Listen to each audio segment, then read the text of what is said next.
मित्रहो, दसऱ्याच्या दिवशी मुंबईतले एक मोठे नेते की जे आता सध्या राष्ट्रवादी काँग्रेस पक्ष अजित पवार गटामध्ये होते आणि त्याआधी ते काँग्रेसमध्ये होते, अशा बाबा सिद्दीकी या हाय प्रोफाईल नेत्याचा अगदी भर गर्दीत गोळ्या झाडून खून करण्यात आला। आणि बाबा सिद्दीकी यांच्या या हत्येनंतर काही प्रश्न हे माझ्यासारख्या माध्यमकर्मी समोर येतात। त्यातला सगळ्यात पहिला प्रश्न आहे तो म्हणजे वांद्रे पश्चिम हा मतदारसंघ एकतर शापित मतदारसंघ आहे आणि दुसरं म्हणजे पोलिसांच्या एकूणच सुरक्षेबद्दल आणि पोलिसांच्या सुरक्षा कड्याबद्दल आता खूपच गांभीर्याने विचार करण्याची वेळ आलेली आहे। कारण सरकार किंवा पोलीस आयुक्तालय हे सुरक्षा तर पुरवतं, पण ती सुरक्षा खरंच योग्य असते का? ती सुरक्षा फुलप्रूफ असते का? त्या सुरक्षेतून नेमकं काय साधलं जातंय, नेते काय साधतायत आणि नेत्यांच्या जीवावर नेमकं कोण उठलंय, या प्रश्नाकडे बघण्याची हीच खरी वेळ आहे। आणि त्यामुळेच याच विषयावर आज आपण विवेचन करणार आहोत। नमस्कार मित्रहो, मी राजेश कोचरेकर आणि आपण पाहताय आपलं आवडतं न्यूज पोर्टल टाइम महाराष्ट्र।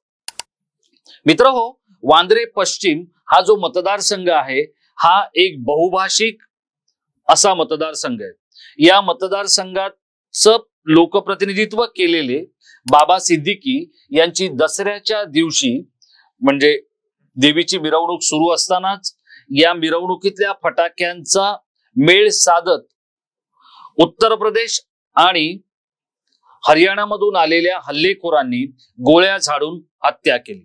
तेव्हा निर्मल नगर या आपल्या मुलाच्या कार्यालयातून किंवा आपल्या कार्यालयातून बाबा सिद्दीकी हे गाडीत बसत होते आणि तिथे त्यांची रेंज रोवर ही अत्यंत अत्याधुनिक आणि महागडी कार उभी असताना त्या कारच्या जवळच बाबा सिद्दीकी यांची हत्या करण्यात आली।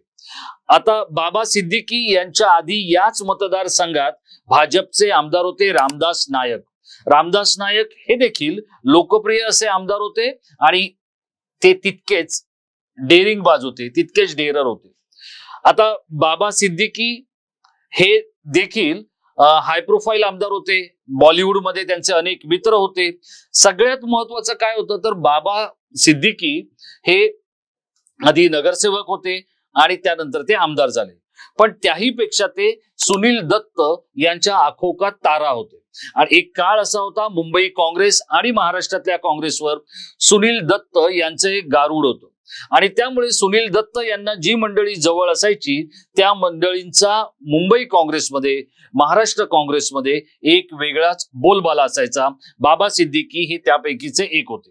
बाबा सिद्दीकी इथे 3 वेळा आमदार होते। 1999 ला ते पहिल्यांदा आमदार झाले आणि त्यानंतर 2014 ला त्यांचा पराभव केला आशिष शेलार यांनी। आशिष शेलार यांनी त्यांना 23,000 मतांनी हरवलं, पण त्याआधी 2009 मध्ये आशिष शेलार यांचा 1600 मतांनी पराभव केला होता, तो याच बाबा सिद्दीकी यांनी। मग बाबा सिद्दीकी यांचा पराभव झाला आणि त्यामुळे बाबा सिद्दीकी हे सत्तेपासून काहीसे मुख्य धारेपासून काहीसे बाजूला गेले। पण हा जो मतदारसंघ आहे हा मतदारसंघ बहुभाषिक आहे, तर त्यामध्ये प्रामुख्याने मुस्लिम आणि ख्रिश्चन धर्मीयांचा समावेश आहे। ही जर आपण मतं पाहिली मुस्लिम आणि ख्रिश्चनांची तर तीच मतं जवळपास 2 लाख मतं होतात। म्हणजे साधारण 1,35,000 ते 1,40,000 हे मुस्लिम मतदार आहेत आणि उरलेले 61,000 जे आहेत ते ख्रिश्चन मतदार आहेत। आणि या 2 मतदारांवर ज्याचा प्रभाव आहे तो उमेदवार किंवा तो नेता इथून हमखास निवडून येतो। बाबा सिद्दीकी हे देखील त्यापैकीच एक होते आणि त्यामुळे मुस्लिम मतदारांवर त्यांचा असलेला प्रभाव, ख्रिश्चन मतदारांशी असलेली त्यांची बांधिलकी, जवळकी आणि बॉलिवूडमध्ये असलेली त्यांची उठबस, यामुळे बाबा सिद्दीकी यांना असं वाटत होतं की त्यांना कोणीच हरवू शकणार नाही। पण आशिष शेलार यांनी डाव साधला, तो मनसेच्या राज ठाकरे यांच्या मदतीने आणि आशीर्वादाने। त्याचप्रमाणे आशिष शेलार यांचे इतर पक्षांमध्ये असलेले जे काही मैत्रीचे संबंध होते ते त्यांना बाबा सिद्दीकी यांना हरवण्यासाठी कारणीभूत ठरले. आता 2014-2019 अशी सलग 2 वर्ष आशिष शेलार हे इथून नेते आहेत. आता हा जो मतदारसंघ आहे तो मी थोडासा आपल्याला समजावून सांगतो, किंवा हा भाग जो आहे इथे मोठ्या प्रमाणात म्हणजे इथल्या जमिनीचा जर इथलं आपण चौरस फुटाचा जर आपण विचार केला तर इथे 40,000 रुपये चौरस फुटापासून ते 80,000 ते 1,00,000 चौरस फुटापर्यंत इथे जमिनीला भाव आहे. आणि त्यामुळे इथल्या काही नेत्यांनी इथे मोठ्या प्रमाणात झोपडपट्ट्या वसवलेल्या आहेत. या झोपडपट्ट्या एसआरएला दिल्या जातात. या एसआरएला ज्या झोपडपट्ट्या दिल्या जातात त्यामध्ये वेगवेगळ्या बिल्डर आणि नेते यांची चढाओढ असते आणि त्यातून एक वैर आणि वैमनस्य या मतदारसंघामध्ये बघायला मिळतं. दुसरं असं आहे की अगदी शिवसेना प्रमुख बाळासाहेब ठाकरे कार्यरत असल्यापासून किंवा त्यांचा बोलबाला असल्यापासून त्यांचा जमाना असल्यापासून इथला जो खेरवाडी परिसर आहे याला एक वेगळं महत्व होतं. खेरवाडीची जी शाखा आहे त्या शाखेच्या शाखा प्रमुखाला सुद्धा त्या काळामध्ये एक वेगळा मान होता आणि तिथले जे काही शिवसेनेचेही लोक होते त्यांना त्यांचा एक वेगळा धाक असायचा. मग ते कधी मधुकर सरपोतदार असू दे किंवा कधी वीरेन झगडे असू दे आणि या सगळ्यांवर वर्तन म्हणजे श्रीकांत सरमळकर असू दे. स्वर्गीय श्रीकांत सरमळकर हे आज आपल्यात नाहीत, पण या खेरवाडी परिसरामध्ये त्यांची एक स्वतःची पकड होती. आणि ही जी पकड आहे म्हणजे कधी काळी श्रीकांत सरमळकर आणि शिवसेनेच्या नेत्यांची पकड, त्याचप्रमाणे बाबा सिद्दीकी यांची पकड, ही पकड ढिली करण्यामध्ये यश मिळवलं ते आशिष शेलार यांनी. आता हे सगळे नेते जे मनगटशाहीने करायचे, कारण श्रीकांत सरमळकरांचा भरोसा मनगटशाहीवर, त्याचप्रमाणे हाणामारीवर, बाबा सिद्दीकी हे सुद्धा मुस्लिम धर्मियांमध्ये लोकप्रिय आणि त्यामुळे त्यांचाही एक त्या पद्धतीची कार्यशैली. आशिष शेलार यांनी या दोन्ही कार्यपद्धतीचं एक मिक्सर केलं आणि सेटलमेंट वाली एक रणनीती ही त्यांनी इथे सुरू केली आणि त्यामुळे आशिष शेलार 10 वर्ष इथून आमदार आहेत. एखादी गोष्ट सेटल कशी करायची, मग ती पक्षातली असू दे किंवा पक्षाच्या बाहेरची, याचं उत्तम उदाहरण किंवा याची उत्तम शिकवण म्हणजे आशिष शेलार असं याचं वर्णन आपण करू शकतो. पण याच आशिष शेलार यांनाही अशाच पद्धतीची धमकी या आधी आलेली आहे. त्यांनाही जीवे मारण्याच्या संदर्भातल्या गोष्टी झालेल्या आहेत. त्यानंतर त्यांना Y+ ही सुरक्षा पुरवण्यात आलेली आहे. आता आशिष शेलार हे या भागातलं चलनी नाणं आहे. मग एसआरए असू द्या किंवा इथलं एखादं क्रीडा संकुल असू द्या, इथले जमिनीचे व्यवहार असू द्या किंवा इथल्या कोणत्याही म्हणजे इथला विकासकांचा कोणताही मुद्दा असू द्या, मग बिल्डर असू द्या किंवा जमीन व्यावसायिक असू द्या, या सगळ्यांना आशिष शेलार यांच्या पुलाखालून जावंच लागतं. आता हे झालं राजकीय.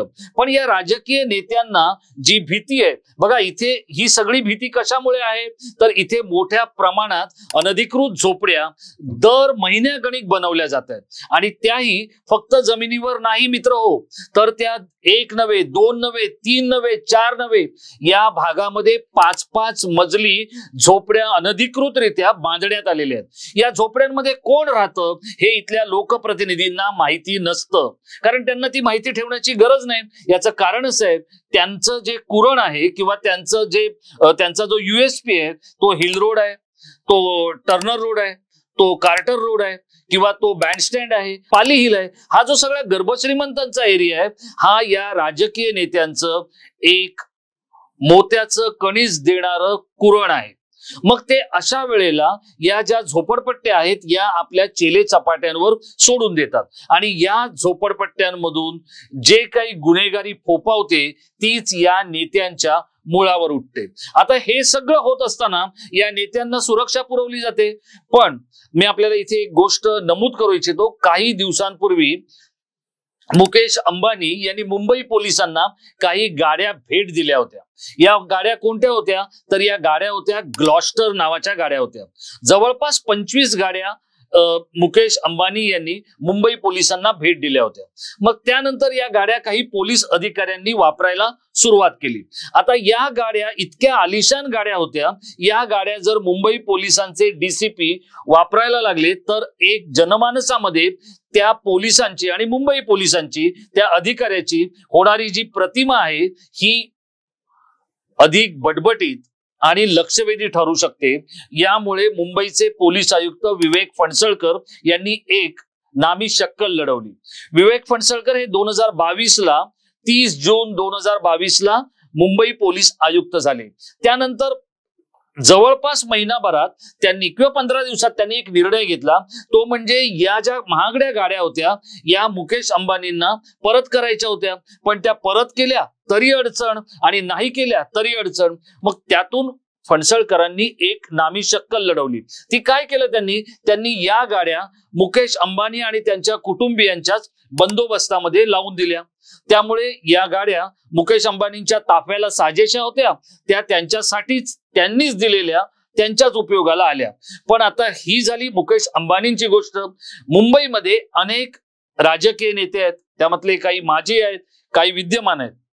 या सगळ्यांना आणि त्यांच्या नेत्यांना पोलीस सुरक्षा पुरवण्यात आलेली आहे। मुंबईमधली पोलीस सुरक्षा ही एक आता स्टेटस सिम्बॉल झालेलं आहे आणि त्यामुळे झालंय असं की मुंबई पोलिसांकडून एक गणवेश, बघा मुंबई पोलिसांचा गणवेश खाकी गणवेश आहे, तो असलेले जे काही बंदोबस्ताचे जे पोलीस आहेत त्यांच्याबद्दल एक धाक आणि दरारा आहे।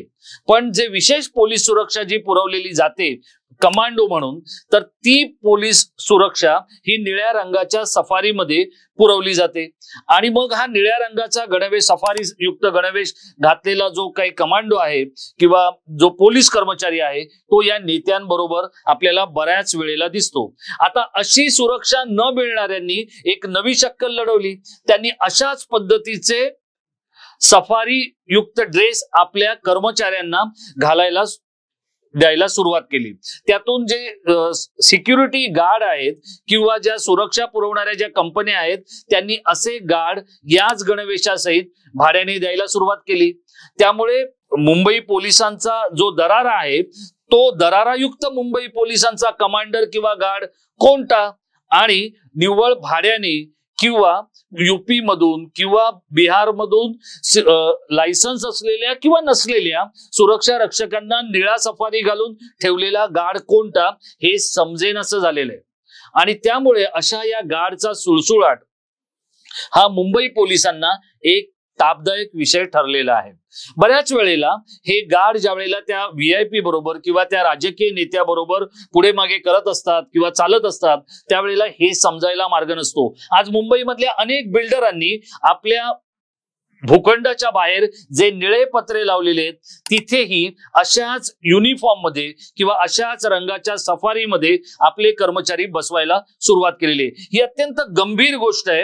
एरवी सत्तेच्या कैफात वावरणाऱ्या या सगळ्या राजकारण्यांना आणि पुढाऱ्यांना याचं काही सोयर सुतक नाही, पण मुंबई आयुक्तपदी बसलेल्या विवेक फणसळकर यांच्यासारख्या संवेदनक्षम अधिकाऱ्यांनी या गोष्टींकडे पाहिलं पाहिजे। कारण विवेक फणसळकर मुंबईचे पोलीस आयुक्त झाल्यानंतर पोलिसांच्या ड्युट्या, त्यांचा आहार, त्यांचं रोजचं येणं जाणं, त्यांची घरं यावर बोलणारा एक अधिकारी आणि फक्त बोलणार नाही तर काम करणाराही अधिकारी मुंबई पोलीस विभागाला मिळालेला आहे। अर्थात फणसळकर हे किती काळ करू शकतील आणि फणसळकरांनी त्यांच्या कार्यकाळापर्यंत केल्यानंतर पुढचा येणारा आयुक्त हे ते कायम ठेवू शकणार आहे का, सत्ताधाऱ्यांच्या रेट्यासमोर तो टिकू शकणार आहे का, हा देखील तितकाच महत्वाचा मुद्दा आहे। आता ही सगळी सुरक्षा व्यवस्था भेदून ज्या वेळेला परराज्यातून येणारे हल्लेखोर एखाद्या नेत्यावर हल्ला करतायत त्यावेळेला मुंबई पोलिसांच्या अब्रूचे धिंडवडे निघतायत। हे जरी खरं असलं तरी ही जी पुरवण्यात आलेली सुरक्षा व्यवस्था आहे हे पोलीस कर्मचारी या सुरक्षेच्या व्यतिरिक्त इतर अनेक फालतू कामं या नेत्यांसाठी करत असतात। दिवाळीच्या भेटवस्तू पोहोचवणं किंवा मुलांना शाळेत आणायला जाणं किंवा प्रत्यक्ष नेत्याच्या व्यतिरिक्त कुटुंबियांबरोबर इतर काही कामं करणं, या सगळ्या गोष्टींकडे ही पोलिसांची सुरक्षा व्यस्त असलेली आपल्याला दिसते। एक राष्ट्रवादीचे माजी मंत्री होते जे आता शिवसेनेत आहेत, त्यांच्याकडे असलेला एक पोलीस बॉडीगार्ड हा 11 वर्ष त्यांच्याकडेच होता. 10-11 वर्ष एकाच नेत्याकडे राहिल्यानंतर आलेलं जे सुस्तावलेपण आहे आणि जी त्या नेत्याकडून उतरलेली किंवा पाजरलेली जी घमेंडखोरी आहे, त्याच्यामुळे या माजी मंत्र्याचा हा जो सुरक्षा बॉडीगार्ड होता हा त्यानंतर म्हाडाच्या एका खूप मोठ्या घोटाळ्यामध्ये तुरुंगाआड झाला. हे सांगण्याचं कारण एवढ्यासाठीच आहे की हे पोलीस कर्मचारी नेमके या नेत्याची सुरक्षा करतायत की आणखी काही कामांवर किंवा आणखी काही गोष्टींवर लक्ष ठेवतायत हे बघणं देखील तितकंच महत्वाचं आहे आणि त्याची दखल क्रॉफर्ड मार्केट मधल्या आयुक्तालयानं घेणं हे देखील गरजेचं झालंय. आता मुंबई पोलिसांना अभिमान वाटणारी गोष्ट काय आहे तर बाबा सिद्दीकी यांच्यावर हल्ला केलेले हल्लेखोर पळून जात असताना एका एपीआयने मराठमोळ्या एपीआयने झडप घालून या राजेंद्र दाभाडे त्यांचं नाव या अधिकाऱ्याने या हल्लेखोराला पकडलं आणि तेव्हा या हल्लेखोराकडे पिस्तूल होतं. त्या पिस्तूल लोड असलेला पिस्तूल असतानाही या अधिकाऱ्याने दाखवलेला जो जिगरबाजपणा आहे किंवा जो धाडसीपणा आहे हा मुंबई पोलिसांना केव्हाही सलाम करायला भाग पडणार आहे. पण हे सगळं होत असताना हे हल्लेखोरांचं जे नाट्य तिथे रंगलं, तिथे जे घडलं तिथे बाजूला निरपराध नागरिकही जखमी झाल्याचं आपल्याला पाहायला मिळतंय. आणि त्यामुळेच आता मुंबई पोलिसांनी ही जी नेत्यांना पुरवली जाणारी सुरक्षा आणि या शापित मतदारसंघामध्ये काम करताना किंवा अशा मुंबईतल्या काही शापित मतदारसंघांमध्ये काम करताना पोलिसांनी नेमकं डोळ्यात कसं अंजन घालून काम करायचं याचा पाठ त्यांना त्यांच्या वरिष्ठांनी पडवण्याची किंवा शिकवण्याची खूपच गरज बाबा सिद्दीकी यांच्या या हत्येनं घालून दिलेली आहे. हे जे सुरक्षेवर असणारे पोलीस कर्मचारी आहेत हे सुरक्षेच्या व्यतिरिक्त इतर कामं करतात हा जो मुद्दा आहे हा आपल्याला पटतोय का? त्यामुळे नेत्यांची सुरक्षा ही काहीशी टांगणीला लागलेली आहे आणि त्यामुळेच मुंबईला जे पोलीस आयुक्त मिळालेले आहेत विवेक फणसळकर त्यांच्या अंगचा कणखरपणा दाखवण्यासाठी मंत्रालयाच्या 6व्या मजल्यावर बसलेले पांढऱ्या खादीतले लोक त्यांना मदत करणार आहेत का? आणि ती केलेली मदत ही तळागाळापर्यंतच्या मुंबईकरांपर्यंत पोहोचणार आहे का? हाच खरा या बाबा सिद्दीकी हत्येनंतरचा प्रश्न आहे. मुंबई पोलिसांच्या या संपूर्ण अगदी युनिफॉर्म पासून ते त्यांच्या कार्यशैलीपर्यंत सगळ्यांनीच सजग राहण्याची, मग ते पोलीस कर्मचारी असतील किंवा सामान्य नागरिक असतील, ही एक वेळ येऊन ठेपलेली आहे. आणि हीच ती वेळ आहे जर 25,000मध्ये बिहार आणि उत्तर प्रदेश मधून आलेला एखादा उत्तर भारतीय किंवा बिहारी जर निळ्या रंगाचा युनिफॉर्म घालून एखाद्या बिल्डरच्या किंवा एखाद्या पुढाऱ्याच्या आणि नेत्याच्या कॉन्वॉय मधून फिरत असेल आणि तेच कपडे घालून जर मुंबई पोलिसांचा कर्मचारी वावरणार असेल तर नेत्यांना आणि आयुक्त दर्जाच्या अधिकाऱ्यांना आत्मचिंतन करावंच लागेल. मित्रहो, आपल्याला या संपूर्ण मुद्द्याबद्दल नेमकं काय वाटतंय ते आपण आमच्या इनबॉक्स मध्ये व्यक्त व्हा. आपण व्यक्त झालेल्या मुद्द्यावर किंवा मतांवर आपण पुढचा व्हिडिओ घेऊन येणार आहोत. हा बाबा सिद्दीकी यांच्या हत्येनंतरचा एक अत्यंत महत्वाचा विषय आपण ऐरणीवर आणलेला आहे. हा व्हिडिओ आपण पाहिला असेल, जर तो आवडला असेल तर तो लाईक करून शेअर करायला विसरू नका. असेच काही थेट, अचूक आणि परखड व्हिडिओ पाहण्यासाठी आपण टाइम महाराष्ट्राला सबस्क्राईब करा. पुढचा व्हिडिओ येईपर्यंत स्वतःची काळजी घ्या. धन्यवाद.